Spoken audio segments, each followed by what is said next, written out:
Do you love your country? Japan is known for being an incredibly easy place to live. The food is amazing, especially Japanese food, which really showcases the country's unique food culture. It's not only delicious, but also healthy. People all over the world love it, I hope so. In fact, in 2013, washoku, which is the traditional Japanese cuisine, was added to the UNESCO Intangible Cultural Heritage List. On top of that, Japan's cities and public places are always spotless. You rarely see litter, even though there aren't many bins in public spaces. Most people take their rubbish home and sort it out before disposing of it. Today's video is for anyone who's thinking, I would like to live in Japan. I want to visit Japan, or I'm curious about life in Japan. If you're new here, my name is Megumi. I was born and raised in Okinawa, Japan, and I spent a year studying in South Korea. I speak Japanese, which is my native language, and English and Korean, and currently I'm working on my fourth language, German. Today, I want to share my thoughts on living in Japan. The good, the bad, and everything between from the perspective of someone who grew up here. As always, I put timestamps down below, so feel free to skip ahead different parts of the video if you feel like it. Let's get started.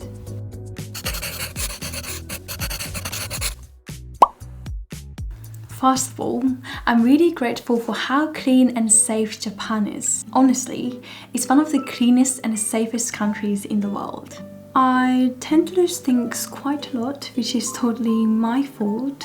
But I remember a time when I lost my phone in a shop and I was so stressed, thinking like, oh no, not again. Where did I put it? The next day, I went everywhere I had popped into the day before, and believe it or not, the shop staff asked me, you lost your phone? What kind of phone is it? What color? What's your screen photo look like?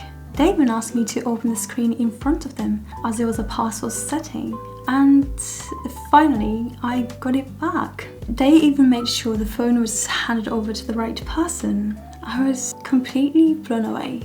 Honestly, I don't think that would happen in many other countries, and it made me realize just how much trust there is in society here.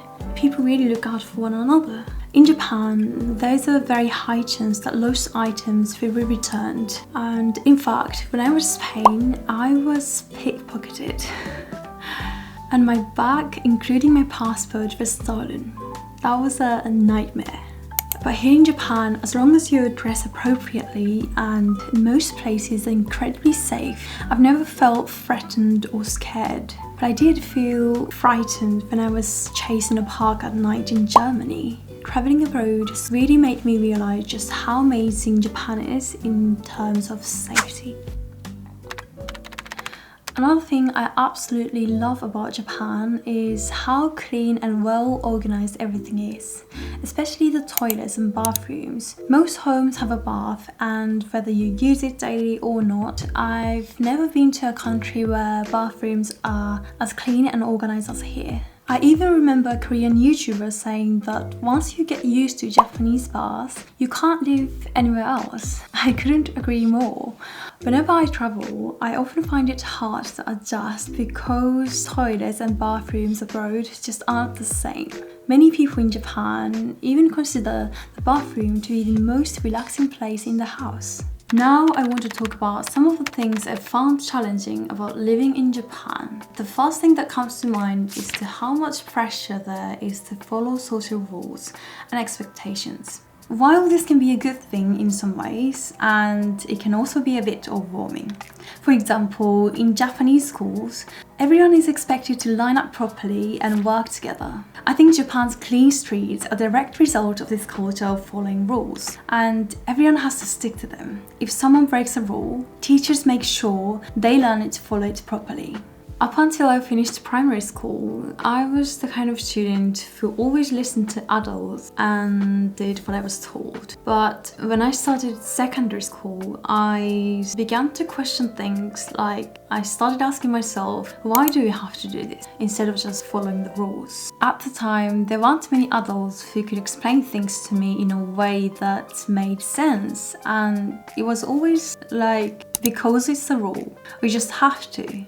I started skipping classes I didn't enjoy and doing my own things during lessons. After that, I was seen as a different person by my friends and teachers. It wasn't that they hated me, but I started to realize I wasn't like everyone else. I am not good at following the crowd. Of course, this isn't just a Japanese thing, and I wasn't the only one who felt like this, but in Japan, even if people wonder why things are the way they are, they don't tend to speak up and try to change them. I was one of those people who just avoided the issue, and I just didn't do things I didn't want to do. A lot of people think it's just easier to follow the rules and avoid conflict. Over time, I realized that many people in Japan are afraid of change and reluctant to take action. It's quite a conservative country in that sense. Japan is incredibly safe, but I do feel that there's a culture here where people are more focused on meeting others' expectations than pursuing their own goals. There's also strong resistance to trying new things. People are often scared of making mistakes. Of course, everything I've shared today is just my personal opinion, so I would like to know what kind of experiences have you had in Japan? I'm sure you'll have some amazing experiences as well as some tough ones. Please share them in the comments or on my Instagram. Even though I've talked about some of the challenges of life in Japan, but I still really love this country. That's it for today. Thank you so much for watching, and don't forget to hit the subscribe button. I'll see you in the next video. Bye!